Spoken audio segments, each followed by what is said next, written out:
아들 예수 우리 위해 모욕 채찍 감수함을 성모진이 보시네. 제7처 기력이 다하신 예수님께서 두 번째 넘어지심을 묵상합시다. 주님께서는 십자가로 온 세상을 구원하셨나이다. 예수 그리스도님 경배하며 찬송하나이다. 우리에게는 우리의 연약함을 동정하지 못하는 대사자가 아니라 모든 면에서 우리와 똑같이 유혹을 받으신 그러나 죄를 짓지 않으신 대사자가 계십니다.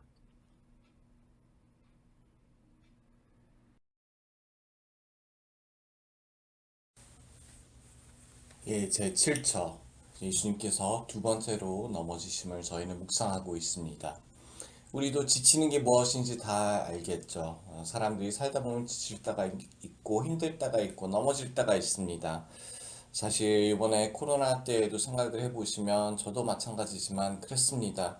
3월, 4월, 5월 이렇게 지나가면서 처음에 성당 문을 닫고 했을 때 저희는 열심히 일을 찾아서 했습니다. 사실 지금 이 비디오 찍고 있는 이 사무실도 저희가 저희 손으로 저희 신부들이 공사를 한 것입니다. 이렇게도 하고 여러 가지 못했던 일들을 하고 열심히 나름 산다고 노력을 하고 했는데 이렇게 하다가 지나가다 보니까 석 달이 되고 넉 달이 되고 이게 점점 길어지면서 그리고 다시 성당 문을 열어서 신자들과 미사를 하기 시작했는데도 우리가 계속 뭐 라이브 스트림 같은 것도 해야 되고 또 청소도 저희 신부들도 계속 하고 있으니까 하루하루 가다가 보니까 이게 너무도 길게 가니까 1년이 됐죠. 저희가 지칠 때가 다 지친 것을 다 지나왔다. 한 단계를 넘겼다 했는데 사람이 나도 모르게 조금 더 다시 나태해지기 시작하고 조금 더 힘들어지기 시작하는 모습을 우리 자신도 여러분도 많이 느끼셨을 것입니다. 이렇게 다 끝났을 때가 됐다, 다 지나갔다, 내가 참을 만큼 참았다, 할 만큼 했다 했을 때 또 지치는 우리의 이 모습, 사실 어떻게 보면 이것이 예수님께서 두 번째 넘어지심과 비슷한 상황입니다. 예수님도 우리 인간과 똑같은 모습을 갖추셨습니다. 그만큼 나약한 인간이 되셔서 또 모든 것을 알고 계시지만도 끝날 때가 됐다는 것을 알고 계시지만도 힘이 빠지고 기력이 빠져서 다시 한번 넘어지시는 것을 우리는 이 순간 묵상하고 있습니다. 주님께서 이때에도 포기하지 않으십니다. 당연히 넘어지시면 다시 일어나시죠. 사실 이런 일들이 우리가 일상에서만 있는 것이 아니라 우리 죄들도 마찬가지죠. 우리가 이제는 조금 더 성장해서 옛날 같은 죄를 짓지 않겠다 하고 하는데 나도 모르게 다시 그 죄에 빠져 들어갔을 때 또 내 생각엔 창피한 모습으로 고백성사에 가서 똑같은 죄를 또 고백할 때 우리는 너무도 창피함을 느끼죠. 하지만 그 순간에 주님께서 다시 오라고 다시 일어날 수 있다고 이런 모습을 보여주시는 것이 아닐까. 사실 그렇습니다. 이 시기에 우리는 세례 받을 분들을 위해서 교회에서 기도를 하고 있는데 세례 받으신 분들이 세례 받고 석 달, 넉 달 지나면서 비슷한 이런 상황을 느끼시죠. 바로 내가 이제 제대로 살아야겠다. 세례를 받아서 모든 죄를 용서받았다 하면서도 또 나도 모르게 그 옛날 습관으로 돌아가고 있는 그런 모습들을 보면서 자신에게 실망도 하고 세례에 무슨 의미가 있을까 생각하시는 분들도 있습니다. 세례의 의미는 바로 주님께서 우리를 위해서 돌아가셨다는 것에서 오는 것이죠. 세례의 의미는 바로 주님께서 우리를 위해서 부활하셨다는 것에서 오는 것이죠. 세례의 의미는 우리가 나약할 때, 우리가 죄인일 때, 우리 사이에 오셨다는 것, 그리고 우리에게 생명을 주시려고 당신의 모든 것을 바치셨다는 것에서 오는 것입니다. 바로 우리는 많이 반복하고 있습니다. 죄도 반복하고 어려운 일들도 반복되고 있고 내가 피하려고 하는 상황들도 반복되고 있고 내가 어떤 때는 어떤 사람을 내 마음을 너무도 아프게 한 사람을 용서했다 하고 안심이 조금 들었을 때 다시 그 사람을 만나면서 내가 참 힘들어하는 모습을 자신을 보면서 아직도 치유가 아직도 용서가 끝나지 않았나.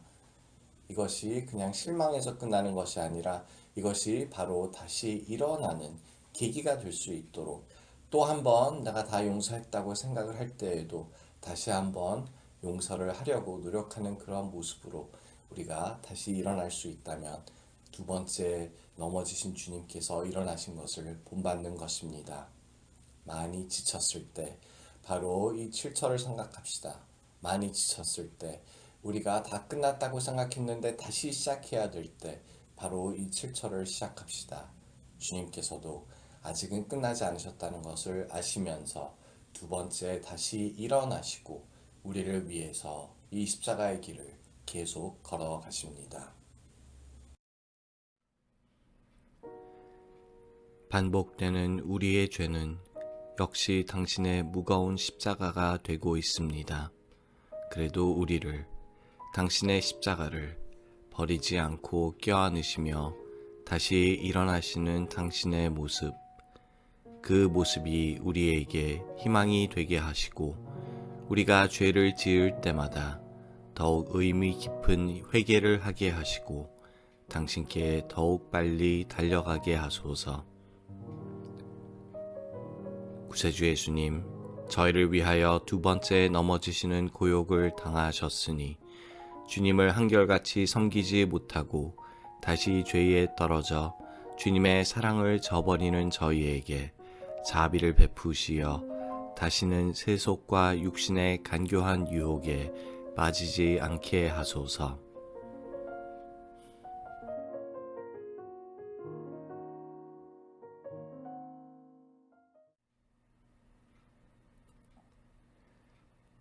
예수 모친 이런 통고 받으심을 보는 우리 울지 아니하리요.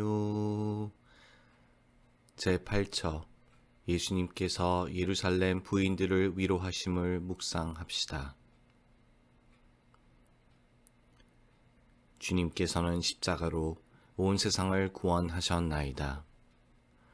예수 그리스도님 경배하며 찬송하나이다. 백성의 큰 무리도 예수님을 따라갔다. 그 가운데에는 예수님 때문에 가슴을 치며 통곡하는 여자들도 있었다. 예수님께서는 그 여자들에게 돌아서서 이르셨다. 예루살렘의 딸들아, 나 때문에 울지 말고 너희와 너희 자녀들 때문에 울어라.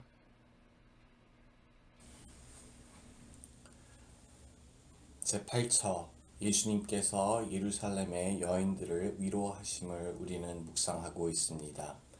사실 이 예루살렘의 여인들이 그 슬픈 모습을 보면서 눈물을 흘리고 있죠. 가끔 우리도 그렇습니다. 가끔 우리가 십자가의 길을 묵상할 때 특히 우리 어머니들은 또 성모님의 그 마음을 조금씩 묵상할 때 눈물을 흘리기도 하십니다. 사실 하지만 거기에서 주님께서는 나를 위해서가 아니라 너 자신을 위해서 눈물을 흘려라 하고 말씀하시죠. 막말로 하면 이것은 이렇게 얘기하시는 겁니다. 주제 파악을 해라. 내가 지금 불쌍해 보이냐? 나는 이 길을 너를 위해서 걷고 있고 나는 죽지만 나는 부활할 것이라는 것을 알고 있다. 이 죽음은 내가 당하는 것이 아니라 내가 자유롭게 너를 위해서 사랑을 하기 때문에 사랑의 이름으로 사랑 때문에 이것을 내어놓는다는 것입니다. 바로 그것이 아버지의 뜻이라는 것을 주님께서 말씀하시죠. 우리 하나하나를 죄에서 건져내려고 우리 하나하나를 우리 악습에서 건져내려고 우리 하나하나를 고통 속에서 아픔 속에서 또 어려움 속에서 건져내려고 우리에게 자유를 주려고 우리가 죄의 노예 삶을 하고 있는 모습을 보시면서 그 죄에 대한 벌을 주려고 하시는 것이 아니라 그 죄의 노예 삶에서 우리에게 자유를 주시려고 바로 이 길을 걷고 있다고 아직도 죄에 빠져 있는 우리를 위해서 눈물을 흘리시라고 하십니다. 그렇습니다. 우리가 보면은 저도 이제 장례식을 많이 하다 보니까 장례식 같은 데 가면 많은 사람들이 이렇게 눈물을 흘리죠. 그러니까 사람들이 뭘 착각합니다. 돌아가신 분 때문에 우는 줄 아는데 대부분 사람들이 사실 자기를 위해서 울고 있습니다. 대부분 사람들이 남의 장례식 가서 내가 참 잃어버린 내가 먼저 보내드린 나의 부모를 생각하면서 눈물을 흘리고 내가 먼저 보내드린 그런 내가 사랑하는 사람들을 위해서 눈물을 흘리고 아직도 슬퍼하고 있는, 아파하고 있는 나 자신을 위해서 눈물을 흘리고 내가 제대로 잘 해드리지 못해서 살아계실 때 하고 싶은 만큼 못 해드려서 나의 죄책감에 눈물을 흘리기도 하시고, 사실 사람들은 이렇게 조금씩 보면은 이기적이죠. 나 자신을 생각하면서 눈물을 흘리고 있습니다. 그것이 꼭 나쁜 것은 아닙니다.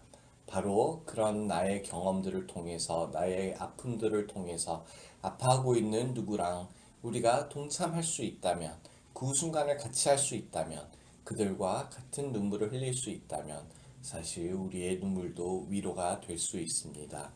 하지만 예수님께서는 이 순간만큼 바로 나를 위해서 온다고 생각하지 말고 주님께서 걷고 있는 그 십자가의 길이 우리가 바로 걷고 있는 것이라는 것을 깨달으라는 것입니다. 주님이 넘어지고 주님이 피를 흘리고 주님이 그 어려운 십자가를 짊어지고 간다고 우리는 울고 있는데, 우리 자신이 그렇게 살아가고 있다는 것을 깨닫지 못할 때가 많다는 것입니다. 그만큼 우리는 죄를 지을 때마다 죽음에 가까워지는 것이고, 그만큼 우리는 용서를 못할 때마다 그 용서 받고 안 받고 그 상대가 아니라 바로 내 자신이 노예가 돼서, 아픔의 노예가 돼서 내 자신이 자유롭게 살고 있지 못하다는 것, 바로 우리는 참 필요도 없는 십자가들도 짊어지고 가고 있다는 것, 이것을 깨달으라는 것입니다. 주님께서 모든 죄에서 우리를 자유롭게 하시려고 이 십자가의 길을 걷고 있습니다. 우리도 그 십자가를 받아들일 수 있는가? 바로 주님께서 하신 그런 모든 노고가 헛수고가 되지 않게 우리의 죄도 주님께 맡겨드릴 수 있을까? 우리의 아픔도 우리의 고통도 주님께 맡겨드릴 수 있을까?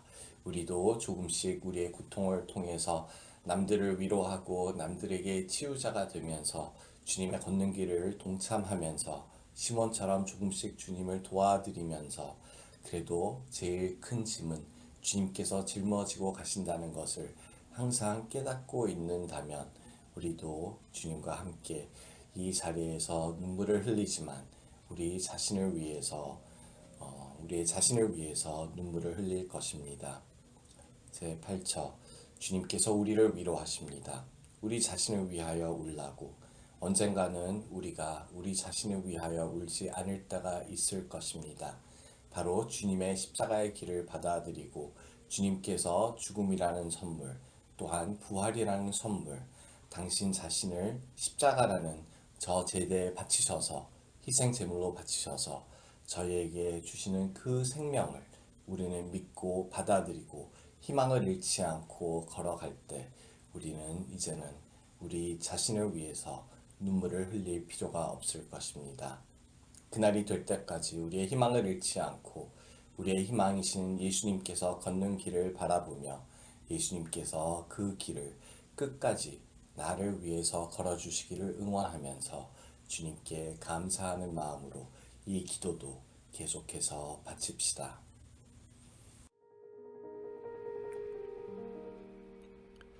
당신의 벗 라자로의 무덤 앞에서 눈물을 흘리신 주님, 이 순간도 당신을 위해서가 아니라 우리 자신을 위하여 울라고 하십니다. 그렇습니다. 우리의 나약함, 당신에게 죽음을 가져다 주는 우리의 약한 모습은 우리에게 눈물을 흘리게 하나이다. 우리에게 받으신 죽음을 통해 당신은 우리에게 생명을 주시나이다. 주님, 우리의 눈물을 닦아 주시어 우리도 주님의 사랑과 평화를 나누는 도구가 되게 하소서. 구세주 예수님, 저희 죄로 상처를 받으시고 온몸이 헤어지셨으니 저희에게 풍부한 은총을 내리시어 지난 날에 지은 모든 죄를 뉘우치며 주님의 품을 찾아 들게 하소서.